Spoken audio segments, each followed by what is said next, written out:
March 14th, 2026, 2:47 a.m. The northwestern Black Sea. Flat water. No moon. Somewhere beneath the surface, 4 Ukrainian combat swimmers are working in near-freezing darkness, laying the groundwork for one of the most operationally sophisticated ambushes in modern naval warfare. Russia never saw it coming. That's exactly what Ukraine's 73rd Naval Special Purpose Center was counting on. I'm your host at Steel Horizon, where we analyze the battles that change wars. Today, we're going deep, literally, into a classified operation that's only now emerging through fragmentary intelligence leaks, satellite imagery cross-referencing, and Ukrainian naval analyst briefings. What happened in the waters northwest of Crimea between late February and mid-March 2026 didn't make front-page news. Russia made sure of that. But the evidence is there if you know where to look, and what it reveals changes how we understand modern naval warfare. This isn't a story about missiles or tanks. It's about combat swimmers working in shifts through 4 nights of 10 degrees Celsius water, a pair of experimental autonomous underwater drones carrying acoustic sensors, and a precisely mapped Russian patrol route that had been consistent enough, overconfident enough, to become a kill zone. The operation took 72 hours to execute and 19 days to fully detonate in Russian naval doctrine. Stay with me. To understand what Ukraine pulled off, we need to understand the problem they were solving. By autumn 2025, Russia had adapted to Ukrainian surface drone operations in a way that was genuinely working. In the early phases of the Black Sea campaign, the strikes on the Moskva, the Kerch Bridge attacks, the harassment of Russian naval logistics, Kiev's Magura V5 and Sea Baby surface drones had operated in a relatively permissive environment. Russian naval commanders had catastrophically underestimated the threat. They paid for that in steel and lives. By November 2025, the calculus had shifted. Russian Black Sea Fleet Command had deployed a defensive screen of fast patrol boats, primarily Raptor-class and Akula-class interceptors, equipped with high-powered electronic jamming pods, heavy machine guns, and short-range radar. Their mission was simple: intercept Ukrainian surface drones before they reached viable strike range of Crimean port infrastructure. The patrol boats were fast enough to chase down Magura drones.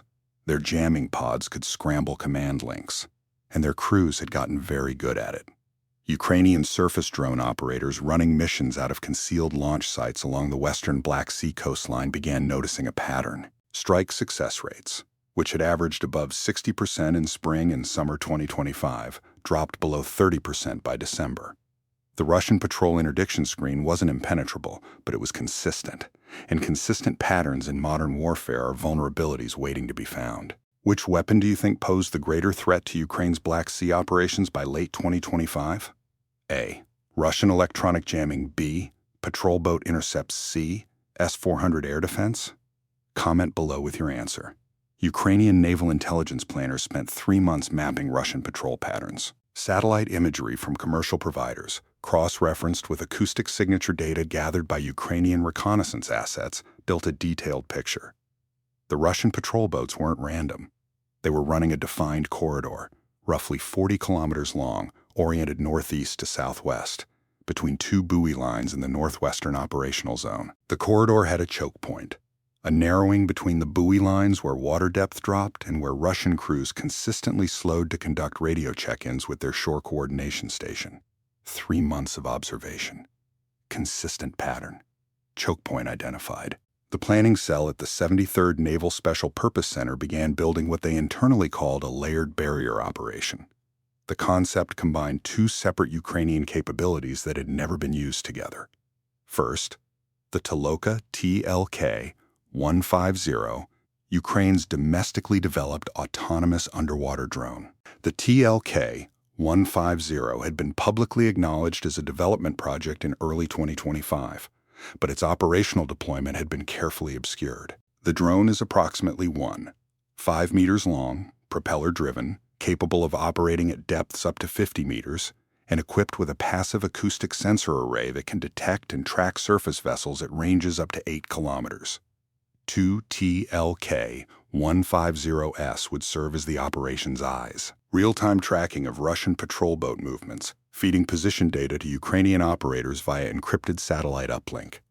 Second, contact-fuzed bottom mines, placed by combat swimmers at the precise choke point where Russian crews had consistently slowed. Not a broad minefield, not a random scatter. A deliberate placement at a location where Ukrainian intelligence was confident Russian hulls would pass at reduced speed, increasing detonation probability and ensuring the mines couldn't be avoided by a last-second course change. The operational challenge was considerable. Inserting a combat swimmer team into the operational area, in winter sea temperatures barely above 10 degrees Celsius, carrying mine payloads and TLK-150 deployment equipment, required a cover platform that wouldn't trigger Russian maritime surveillance. The solution. And this is the detail that stuck with me when I went through the fragmentary open-source reporting, was a civilian fishing vessel. A Black Sea fishing trawler, operating within its normal commercial patterns, provided the insertion platform. The combat swimmers went over the side at night, well outside visible range of any Russian observation post, in diving equipment designed to minimize bubble signatures. 4 swimmers, working in pairs. 3 consecutive nights of pre-positioning work in water cold enough to cause serious hypothermia within 30 minutes of unprotected exposure. On the second night, it nearly fell apart. One of the TLK-150 units experienced a battery fault during initial deployment, a known issue with the thermal management system in cold water. The drone surfaced prematurely, creating a brief acoustic signature that a passing Russian patrol boat could potentially have detected. The combat swimmer team had 4 minutes to retrieve the drone, diagnose the fault in near-total darkness while treading water in 10-degree temperatures, and reset the battery management unit manually. A procedure designed for a workshop, not for a combat swimmer's neoprene gloves 40 meters from a hostile patrol route. They fixed it. Redeployed. The patrol boat never changed course. Stay with me. Because what the Toloka drones detected on the 3rd night is what made this entire operation worth the risk. By March 13, 2026, both TLK-150 units were operational and in position, their acoustic sensor arrays covering the full length of the Russian patrol corridor. The contact-fuzed mines had been placed at the choke point during the 2nd and 3rd nights of swimmer operations. The combat swimmer team had exfiltrated back to the cover vessel and was out of the operational area. Ukrainian operators monitoring the encrypted satellite feeds had a real-time acoustic picture of Russian patrol boat movements for the first time in the history of the Black Sea campaign. What they saw confirmed 3 months of surveillance analysis. 2 Russian patrol boats, an Akula-class and a Raptor-class, were running the corridor on a schedule. Evening patrol beginning around 11 p.m. Northbound transit of the corridor, radio check-in at the choke point, then turn and southbound return. Every night, like clockwork. The kind of routine that happens when a crew feels safe, when commanders believe they've achieved dominance of an operational zone, when the idea of a non-submarine adversary deploying underwater mines simply hasn't entered anyone's threat assessment. Here's the thing worth sitting with. Russian naval doctrine at the time of this operation had no formal threat assessment framework for autonomous underwater mine delivery by a state adversary without submarine capability. The Soviet doctrinal legacy that Russian naval planning still largely operated from assumed that underwater mine threats came from submarines or from fixed defensive minefields placed by a defending force protecting its own coastline. An offensive mine barrier delivered by combat swimmers supported by autonomous underwater drones inserted via civilian vessel, targeting a patrol interdiction route. That scenario wasn't in the threat matrix. We spent hours going through the open-source naval doctrine literature, and one absence keeps standing out. Russia never updated its Black Sea patrol threat models after Ukraine's surface drone campaign proved Ukrainian naval innovation was operating at a completely different conceptual level than Soviet legacy doctrine had anticipated. What's most surprising about this operation isn't the mine placement, it's the patience. 3 months of surveillance, 72 hours of swimmer prepositioning, and then waiting. Because the operation wasn't complete until the targets moved into the trap. March 14, 2026, 11:09 p.m. The Akula-class patrol boat entered the northern end of the corridor. The TLK-150 acoustic arrays tracked it in real time. Ukrainian operators watched the acoustic signature approach the choke point. Speed reduced. Radio check-in procedure initiated. The boat slowed to approximately 8 knots as it crossed the marked coordinates. The detonation wasn't instantaneous. Bottom mines triggered by a vessel's pressure wave detonate with a slight delay. sometimes fractions of a second, sometimes longer, depending on fuse design and vessel speed. What Ukrainian acoustic monitoring showed was a pressure event consistent with mine detonation at 11:17 p.m., followed immediately by changes in the Akula-class acoustic signature consistent with severe structural damage. The boat did not sink immediately. The subsequent acoustic record shows a vessel losing propulsion, taking on water, attempting to maneuver, before the acoustic signature diminishes to silence over the following 9 minutes. The Raptor-class boat, approximately 600 meters behind the Akula in the corridor, immediately reversed course, the tactically correct response. The problem that Ukrainian planners had anticipated precisely was that the patrol corridor geometry meant the Raptor's reverse exit path ran back through the same choke point from the southern approach. The second mine placement wasn't an accident of positioning. It was a calculated probability. If the first detonation panicked the trailing vessel into reversing, and it did, the second unit would be steering toward its own destruction. At 11:24 p.m., 7 minutes after the first detonation, the TLK-150 acoustic record shows a second pressure event. The Raptor-class boat detonated the second mine on its exit maneuver. 2 Russian patrol boats, one night. 73rd Naval Special Purpose Center operation, and 19 days of silence from Russian patrol operations in the northwestern Black Sea. How many strike operations did Ukrainian surface drone units execute during that 19-day patrol suspension window? A 1B3C5? Answer at the end. The Russian response to losing both patrol boats was, initially, information suppression. Both vessels were attributed to technical failures in internal communications, a classification that may have been intended to prevent panic among patrol crews still operating in other Black Sea sectors, or may have reflected genuine initial uncertainty about what had happened. The absence of any external detonation flash signature. Bottom mines produce a subsurface explosion with limited surface visual signature at depth. Meant no combat footage, no visible fireball, nothing that would typically trigger immediate tactical reassessment at command level. Russian naval intelligence took approximately 4 days to conclude that both losses were consistent with mine detonation rather than mechanical failure. Another 5 days passed before the patrol interdiction screen in the northwestern sector was formally suspended pending threat assessment. By that point, 9 days had elapsed since the operation. Ukrainian surface drone operators were already exploiting the window. Here's the take that might draw some pushback: Russia's information suppression reflex. Attributing combat losses to technical failures rather than acknowledging enemy action is one of the most strategically costly habits in the Russian military system. When you don't tell your own commanders what actually happened, you can't adapt. You can't update your threat model. You can't protect your remaining assets. The instinct to hide failure has killed more Russian soldiers and sailors in this war than any single Ukrainian weapon system.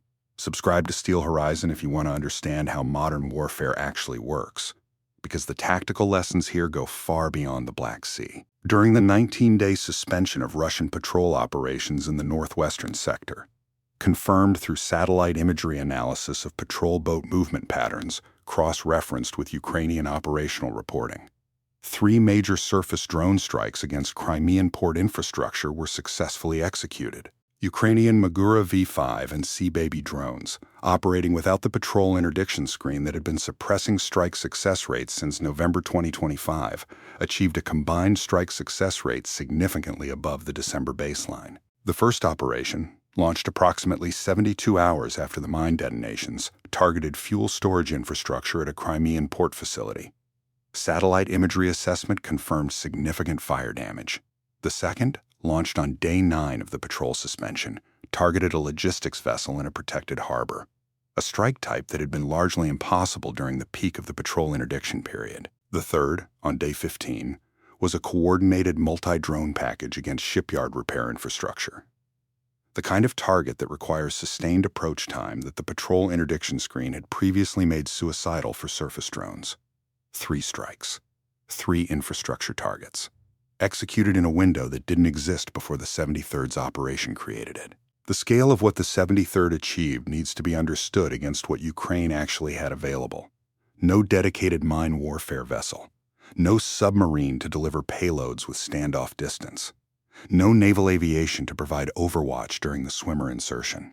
What existed was a combat swimmer unit with exceptional cold water training, 2 prototype autonomous underwater drones that had never been operationally deployed in an integrated offensive package, and a civilian fishing trawler whose captain, according to fragmentary Ukrainian reporting, knew enough about what was over the side of his boat to understand the risk but chose to sail anyway.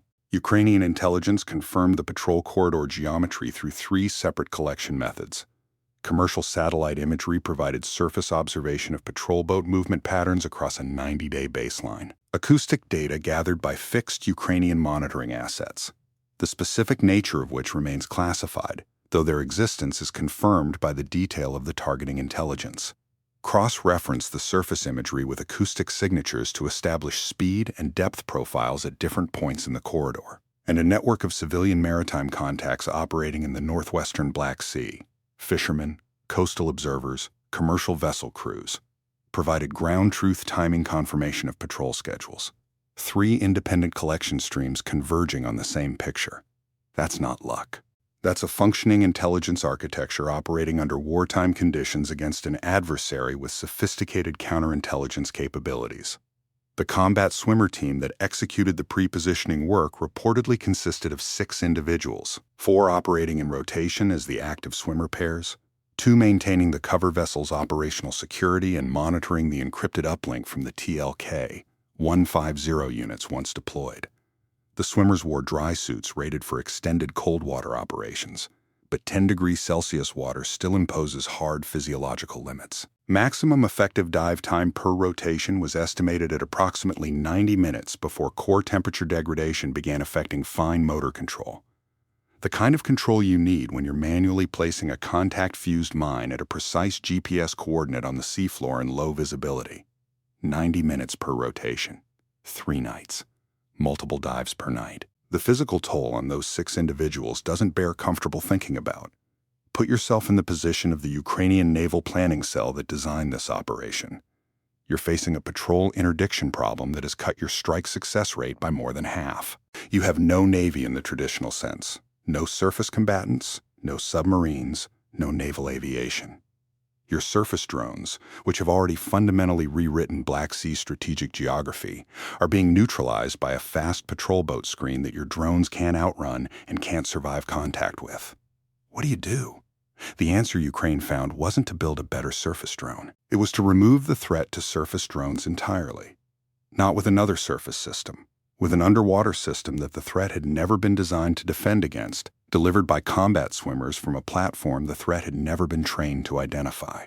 What this tells us about innovation under constraint. Ukraine's naval campaign in the Black Sea has consistently operated by exploiting conceptual gaps in Russian doctrine rather than trying to match Russian capabilities symmetrically. The Moskva sinking wasn't about having better anti-ship missiles. Ukraine had 2 Neptune missiles. It was about recognizing that the Moskva's crew had become complacent about electronic emissions discipline. The Kerch Bridge strike wasn't about naval superiority. It was about the vulnerability of critical infrastructure to persistent asymmetric pressure. The 73rd's mine operation follows the same logic. Find the pattern in the adversary's behavior. Find the gap in their threat model. Design a solution that fits inside that gap precisely. If you believe tactics win wars, type Steel Horizon in the comments. The aftermath extended beyond the 19-day patrol suspension. By late March 2026, Russian naval commanders had reportedly begun a review of patrol procedures across all Black Sea operational sectors. The review included, for the first time in the conflict, assessment of underwater threat vectors from non-submarine adversaries. An acknowledgement, implicit in the review itself, that the prior threat model had been dangerously incomplete. New patrol protocols began appearing in commercial satellite imagery analysis by early April. Patrol boats operating in pairs at greater separation distances, with lead vessels conducting slower transits and trailing vessels maintaining standoff distance. A pattern consistent with attempting to survive mine contact with one unit while preserving the second. The protocol change is, ironically, a validation of the 73rd's operation. Russia is now defending against the tactic it didn't anticipate, which means patrol efficiency has dropped, which means the interdiction screen is thinner, which means Ukrainian surface drones are operating in a permanently more permissive environment than they were in December 2025. One operation, lasting strategic effect. There's a line in the fragmentary operational reporting that crosses into the open-source community's analysis of this period and reads almost like fiction. An intercepted Russian naval coordination transmission, reportedly analyzed by Ukrainian signals intelligence, in which a shore station attempts to raise the Akula-class patrol boat for its scheduled check-in, and receives silence. 7 attempts, 7 minutes, silence.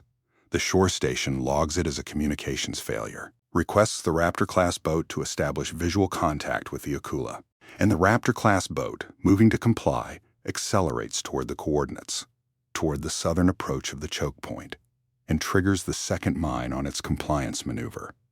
The system that was supposed to protect Russian patrol operations became the mechanism of the second detonation, the check-in protocol, the standing order to establish visual contact, the predictable response to a communications failure.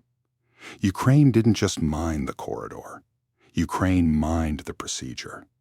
Will Russia ever fully close the asymmetric gap that Ukraine's innovation has opened in Black Sea operations? Comment why yes or no, because the evidence from this operation suggests the gap may be structural, not tactical.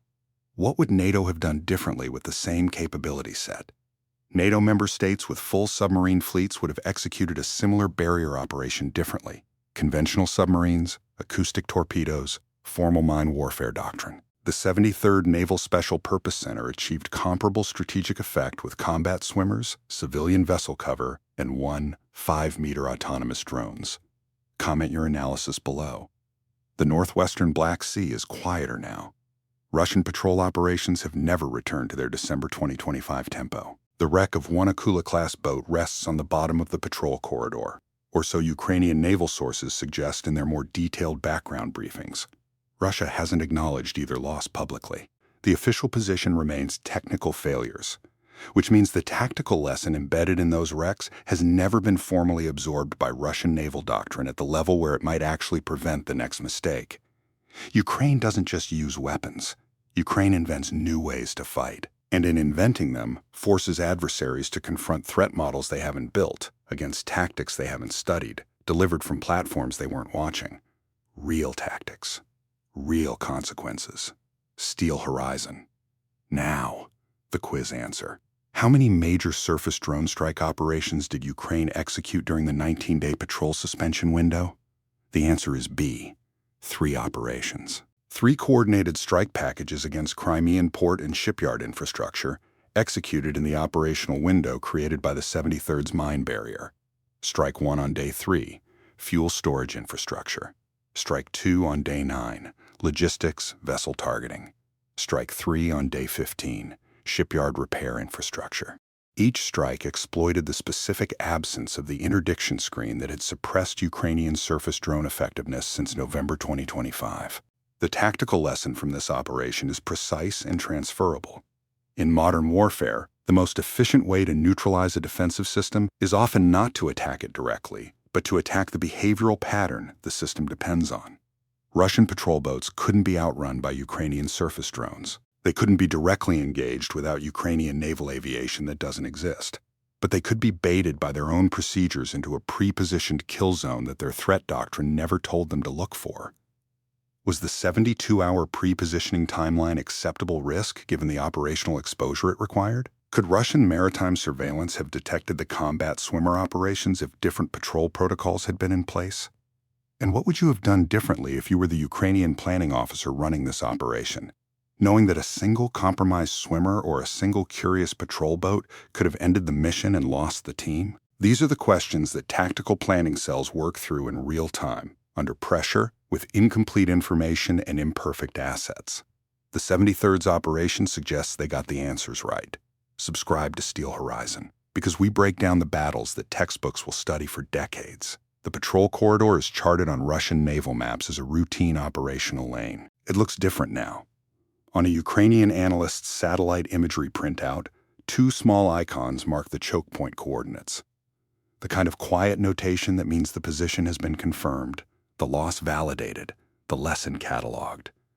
The Black Sea is quiet tonight, but the acoustic record doesn't lie. And the Toloka drones are still down there, in the dark, listening. Stay vigilant.